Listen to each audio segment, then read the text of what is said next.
చూస్తున్నాం. విశాఖపట్నం గాజువాకలో జరిగిన ఘోర రోడ్డు ప్రమాదంపై మంత్రి రాంప్రసాద్ రెడ్డి తీవ్ర దిగ్భ్రాంతి వ్యక్తం చేశారు.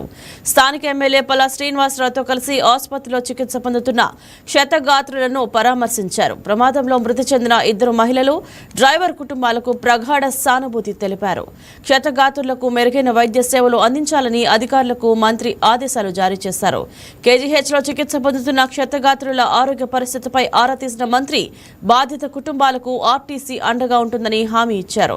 ప్రమాద కారణాలపై సమగ్ర విచారణ జరిపి నివేదిక సమర్పించాలని అధికారులను మంత్రి రాంప్రసాద్ రెడ్డి ఆదేశించారు.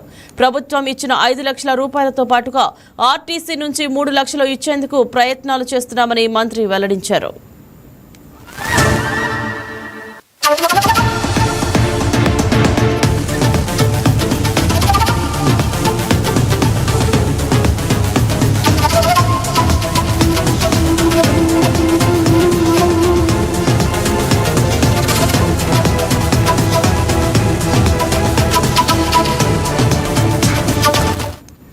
ఇవాళ తెల్లవారుజామున గాజువాకలోని శ్రీనగర్ దగ్గర రాజమండ్రి నుండి పార్వతీపురం వైపు వెళ్తున్న ఆర్టీసీ బస్సు ఆగి ఉన్న లారీని ఢీకొట్టింది. ఈ ఘటనలో 2 మహిళలు, డ్రైవర్ మృతి చెందగా 7గురికి తీవ్ర గాయాలయ్యాయి.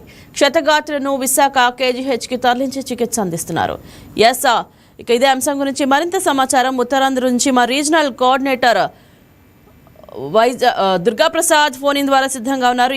దుర్గాప్రసాద్, చెప్పండి, గాజువాకలో జరిగిన ఈ ప్రమాదానికి ప్రధాన కారణాలు ఏమిటని ప్రాథమికంగా గుర్తించారు? ఏదైతే ఈ రోజు తెల్లవారుజామున గాజువాక శ్రీనగర్ వద్ద జరిగిన ఈ రోడ్డు ప్రమాదం విషయం చేసిందో, అయితే ఆగి ఉన్న లారీని మేజర్ ఆర్టీసీ చెందిన బస్సు అయితే వెనక నుంచి బలంగా ఢీకొట్టింది. భయంకర దుర్ఘటనలో బస్సు డ్రైవర్తో సహా 3 అక్కడే మృతి మాకు 7 ప్రయాణికులు కూడా తీవ్రంగా గాయపడ్డారు. అయితే పోలీసులు స్థానికుల వివరణ ప్రకారంగా మనం చూస్తే ఆర్టీసీ బస్సు రాజమండ్రి నుంచి పార్వతీపురంకు వెళ్తున్న ప్రయాణికులు తెలిసింది. ఇది తెల్లవారుజామున సుమారు 4:30 నుంచి 5 గంటల ప్రాంతం మధ్యలో ఈ బస్సు గాజువాక శ్రీనగర్ ప్రాంతం చేరుకుంది. ఆ సమయంలో ఒక్కసారిగా బస్సు నియంత్రణ కోల్పోయి అద్భుత కూడా రోడ్డు పక్కన ఆగి ఉన్న లారీని అత్యంత వేగంగా ఢీకొట్టిన సమాచారం ఉంది. అయితే లారీ అప్పటికే ఆ బ్యాక్ టైర్ పంచర్ అవడంతో ఆ లారీ డ్రైవర్ పక్కన నిలిచేయడం జరిగింది. అయితే వేగంగా వస్తుంది ఆర్టీసీ బస్సు దాన్ని కంట్రోల్ చేసి అడ్డుతట్టింది. ఈ నేపథ్యంలో లారీని డైరెక్ట్గా ఈ ఆర్టీసీ బస్సు ఢీకొనడంతో ఆ ప్రమాదం ఈ భారీ ప్రమాదం చోటు వస్తుంది. అయితే ఆర్టీసీ బస్సులో సుమారు 3 మంది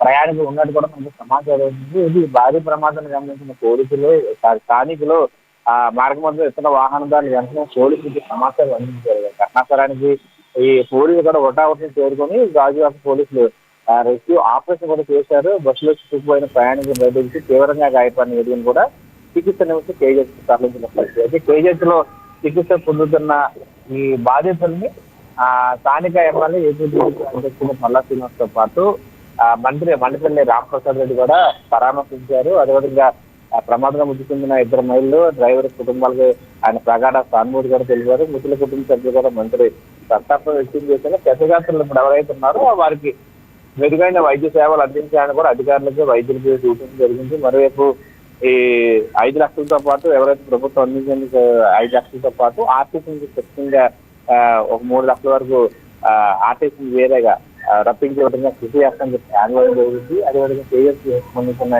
ఈ క్షతగాత్రుల ఆరోగ్య పరిస్థితిపై కూడా మంత్రి అదేవిధంగా పల్లా శ్రీనివాస్ కూడా ఆరా తీశారు. బాధిత కుటుంబాలకి ఆర్టీసీ అండగా ఉంటుందని మంత్రి హామీ ఇవ్వడం జరిగింది. అదేవిధంగా మరోవైపు ఈ ప్రమాద కారణాలపై సమగ్ర విచారణ జరిపి నివేదిక సమర్పించాలని కూడా అధికారులకి మంత్రి ఆదేశించాలని మనకు సమాచారం. Right, thank you Durgaprasad.